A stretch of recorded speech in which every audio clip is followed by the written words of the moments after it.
All right, my name is Lily Barton, and I'm doing my IS515 project. For my project, I created a register to keep track of all of my bank account details and a dashboard that analyzes the information in the register. The reason I did this is because I wanted to see a way to view all of the activity in all of my financial accounts in one place. This is only relevant to me, and this is a way to maintain a whole view of my budget and cash flow, track spending, and understand how my money is moving to give better insight. The concepts I used were heavily from the names portion of the class, where I used named formulas, ranges, values. This was particularly useful in structuring lots of my calculations. I do use a couple charts, do a lot of conditional summing, some validation, some conditional formatting with data bars, and I do use VLOOKUP in a few places. All right, so let's get to it. Here, the basic structure. Yeah, do this. Is date, a description of what was purchased, the account that the purchase belongs to, the breakdown. Um, this column is just basically for personal note to say whether or not it actually made it into the bank account or not and showed up. Cash in, cash out, credit build up, credit paying off, the overall change from these inputs, the true balance, which is cash minus any credit. And then I have running balances for all of the different accounts. This is where the named values were particularly useful. So for example, um, every single one of these columns has the same equals running balance. And the reason I did this is because it made account creation a lot faster if I needed to add an account. On my dashboard, I have a list of accounts. Say I wanted to add an account called Unicorn. Let's say this is a credit account and with a 0 starting balance. It's so easy to add this to my Excel sheets because all I would have to do is come over here, type in the same account name as it shows up on the dashboard. Boom, that comes over. Grab my starting balance, which is just a lookup to see what the starting balance is on the dashboard. And I can come down here. Oh, make all of these equal running balance, equal running balance. Voila. And now it's already up and running. So that if I were to make a purchase in my unicorn count, let's say I got a car loan for $1,000, it basically comes here, running balance.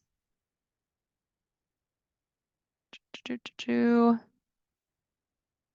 looks up what account this column is for, determines whether it's cash or credit, and then if it's cash, it has a fancy calculation, and if it's credit, it does a different calculation. You're welcome to go further into those if you would like. They're all in the name manager, and I use a lot of nested named ranges, which made all of the calculations a lot easier to create, which is pretty cool. For the dashboard, I can quickly see what my net worth is, which is cash account subtracted by credit accounts. I'm gonna bring that down. Voila, now my net worth is up to date. So yeah, here's my accounts that I could possibly use. I've got a predetermined order for my drop-down lists in the register. All the breakdown columns come from this array of cells here. Accounts come from the account table. Breakdowns come from that lookup. So I can come in here, I can sort it by frequency. I can see which categories I use the most often. I can see which expenses are the heaviest and where my income is comparatively, which is pretty cool. These columns are special or these rows are special and I left them um, unconditionally formatted on purpose. Um, so that's pretty fun. Oh, let's add my unicorn account back. Unicorn. Voila. Made a $1,000 loan in April. Woo. Um, so this chart right here is pretty cool because it compares what I have in cash to my uh, true net worth. So the data bars indicate cash and which account the cash is coming from. The yellow and now the unicorn blue line represent credit, and the net worth is green, so I can see what my net worth actually is at this moment compared to how much cash I have. So that's pretty handy dandy. And here I can also see cash flow, which basically compares income streams subtracted or compared to expense flows. And so I can see what the net change is per month.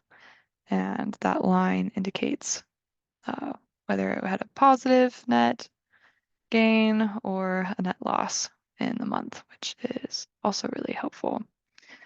Um, Trying to keep this short.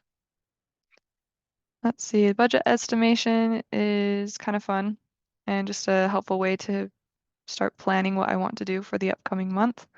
It takes the worst possible combinations from over here, which is essentially the lowest amount of income that I have had so far and the most um, I've spent in a single month in that category, and tells me how much my net change would be if I made the least amount of income and had the most amount of expenses.